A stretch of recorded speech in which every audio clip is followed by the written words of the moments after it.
Hello, I am Joanne Oyedoko. Welcome to Life Bloom.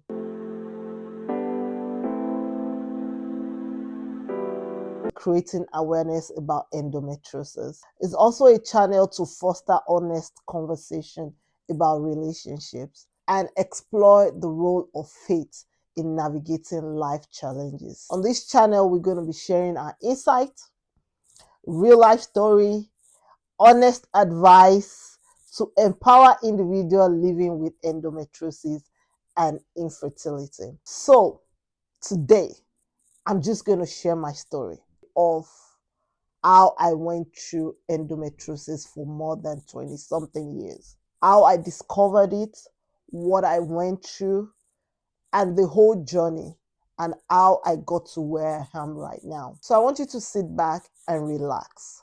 I started my period at the age of 12. I was already in high school, in a boarding school. And so when I started, I had to call, and my mom came over the next day. When she came over, she told me, she educated me about my menstruation, how I'm supposed to take care of myself, clean up after myself, and dispose everything that I use in between it. Fast forward, few months, I think 2-3 months when I started my period, nothing serious, everything was normal. But after that, I started having this pain, excruciating pain. I wouldn't be able to eat, I wouldn't be able to do anything. The pain would just paralyze my activity for like 2-3 days. And then I was having heavy bleeding, throwing up, and stuff like that. So I think the first month started, I was still in school. The second month, I think I was still in school. But by the third month, we were already on summer break. So I was home. And that was the first time my mom experienced it with me because she didn't have it growing up. And so I told her when I got home that this was what I was experiencing. And she was like, okay, when I have my next period, we'll see how it goes. That went, and she went through the pain with me. She saw everything that I went through. And so she took me to the hospital so that she could better explain to the doctor what was going on with me. And on getting to the hospital, they were like, oh, it's normal. And I'm just starting my period, that eventually I'll get used to it, that I will eventually get over it. And that was how they dismissed it. And, my mom didn't think of it as anything serious as well. Because I was new to it, I didn't know so much about it. So, we just left. And I continued, and I went back to school, and this pain was serious. I had to be going to the sick bay, we call it the sick bay, the school clinic, every month to take pain medication. So I did that for that period of time when I was in school. And by the time I got back home, I had to go back to the doctor. And again, it was dismissed. So in my head, I was like, is something wrong with me that maybe I was the problem? I didn't think it was anything. I was just taking the doctor's word for it. Maybe my tolerance for pain is actually very low. But, before we left, the doctor gave us, it was like, okay, if you really insist that you have this pain, they prescribed Buscopan tablet for me. So they gave it to me and I was taking it. And, the Buscopan, once I take it, it will relieve just for a few hours and then the pain will start. But at that point, because I've been going back to the doctor to see them and they've been dismissing it, there was no test run. I was like, you know what, let me just be managing it and all that. And that was how I was living my life. And eventually it got to a point that I think my body started getting over the Buscopan tablets. And, that wasn't working for me any longer. I was back at the hospital to see the doctor again. And now they said, you know what? We've tried everything. The other thing left is Buscopan injection. So I started taking Buscopan injection. And I think at that point, maybe I had to even graduated high school. So they moved me onto Buscopan injection and I was taking that. So every month I would land in the hospital to take my Buscopan injection. It wasn't as if it was doing a whole lot, but at least it was relieving me for few hours or, just to get over the initial pain. And bear in mind, because I'm having this pain every month, I started developing anxiety. So every month when I'm close to my period, I'll start having anxiety, start getting scared because the pain was just too much for me to bear, especially at that young age, at my age. Life continues. I went on, and I remember one particular day, I was home and everybody was home, and my period started, and I was having this terrible pain. I couldn't eat. I was just rolling on the floor in my room. And my brother came in and said to my mom, "Is there nothing we can do to help this girl? She's in so much pain." And my mom was like, "We've done everything. We've gone to the doctor's office multiple times. They've given us medication that she doesn't know what else to do herself because she didn't experience it. That, and, she has asked around, and the only feedback she's been getting is that, it gets better when I grow up and I start having children." What does that mean? Getting married. So that kind of stuck in my brain because it was obvious that there was no cure. There was nobody that could help me except when I get married. And when I get married and I start being sexually active, of course, I didn't know. Went on and I started managing it, just dealing with it. So what was I using to manage it? As I did, the only thing I was using to manage it was just take pain medication that they gave me in the hospital.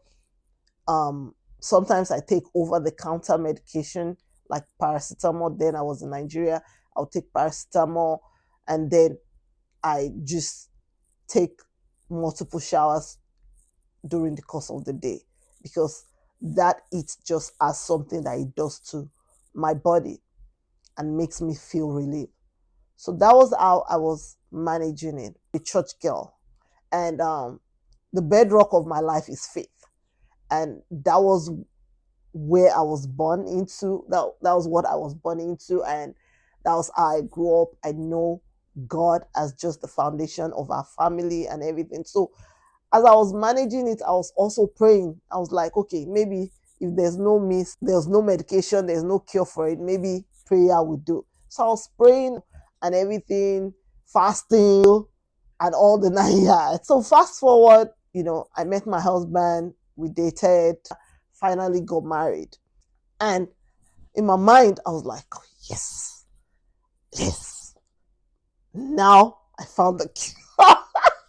Now I find the cure because now I'm getting married or I'm married and now I can be sexually active. So there'll be no need for pain anymore. Wow. That wasn't true. To my surprise, the pain increased. I was expecting that the pain would go away, but no, that was not what happened. The pain was still there, very much there. It even got to a point at the initial stage of our marriage, I think the first year or two, I wasn't interested in being sexually active with my husband because it was painful. Because part of the symptoms of endometriosis, eventually, that I then got to know was painful intercourse. I was having painful intercourse whenever we meet, and that would push me away from my husband. I just knew that I was having pain and I didn't want to be dealing with that pain again. This was supposed to be something that I should be enjoying. Why am I going into it, having pains, doing something that I'm supposed to be enjoying? So for the first 2 years, I just try to avoid it when my husband brings up the conversation, or, I just try to avoid it. But then, as a Christian, and as a married woman, I know that I am supposed to do it for my husband and for myself, not only for my husband, And so sometimes I will give in, and I'll just block my mind and just do the whole 9 yards of, okay, trying to block everything away and just go through the pain. And so that continued, and eventually my husband was like, no, this is not sustainable. We have to seek medical attention. In those periods, I wasn't conceiving. I wasn't getting pregnant. So we're like, okay, first, I'm not getting pregnant. Second of all, there's always this painful intercourse that we're having. So we had to seek medical attention. And so when I went to see the doctor, the doctor was like, okay, from what you have told me, it looks similar to endometriosis. That was the first time. And this was 20, I got married in 2007. I got married in 2007. So when we started seeking medical attention, I think that was maybe 2009, 2010, thereabout. We had tried naturally for like 2 years and still dealing with the pain. But the doctor said, you know what, I cannot confirm anything. We have to do some tests and everything. So I said, okay. They scheduled me for a laparoscopy. It's a mini kind of procedure. On getting there, I did the laparoscopy, and when I woke up, the doctor told me it's a mess in there and that she's sorry the laparoscopy is not going to be able to undo my case, and that she was going to refer me to another doctor. And because that wasn't a core area, that wasn't a specialty, but that she was going to refer me to those people that actually treat endometriosis. The only thing the last laparoscopy did was to confirm that it was actually endometriosis. And so she referred me to another doctor. And on getting to the doctor, of course, they were in the same organization, the same hospital. And to be specific, it was John Hopkins Hospital. When I got to the doctor, she had already read my notes from the previous doctor that referred me. And she was like, I've seen your notes. She was even very kind. She was like an angel. When we left there that day, that appointment that day, I told my husband, I said, this woman looks like an angel to me, because she was very calm. She was an elderly woman. She was very calm and she was very patient, and she broke down everything to me and how the treatment was going to go. She said to me, I've gone through your history. This is a very serious issue we have on our hands. Mess in there that we have to go in and clean up, because the endometriosis has grown and has covered your ovaries, has covered your 2 fallopian tubes and all the pelvic areas. So it's a real big mess in there. We have to go in and clean it up. She said to me not to worry. This is not our first time of doing it, that I will be fine and I'll have my own baby. So she said to me, you're young. So we scheduled for the surgery. I was scared. That was my first ever surgery in my life. We scheduled for it. And a day before the surgery, she called me and said, Joan, I'm ready and I hope you're ready. Don't be fearful. Everything is going to go on well. It's just going to take us like an hour and a half or max 2 hours. We'll come out. You're my first patient for the day. I have another surgery scheduled for after you. So we got to the hospital as early as 6. That was my check-in time. Got in, did everything I was meant to do, and then the journey started. And they took me in. And the surgery that was meant to be max 2 hours took 11 hours. Took 11 hours. And, my husband was waiting outside. My pastors came. They left. Told my husband to give them updates. And my husband told me later down the road while I was healing that when my doctor came out, bear in mind, my doctor is an elderly woman. I think she was in her late 60s. She said she has never seen this kind of case in her entire life. Took 11 hours because there were so many things, so many complications.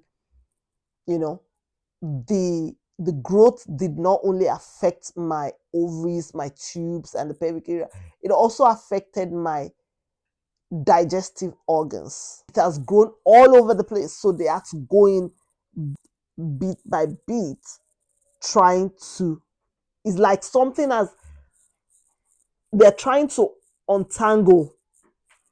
That's the word.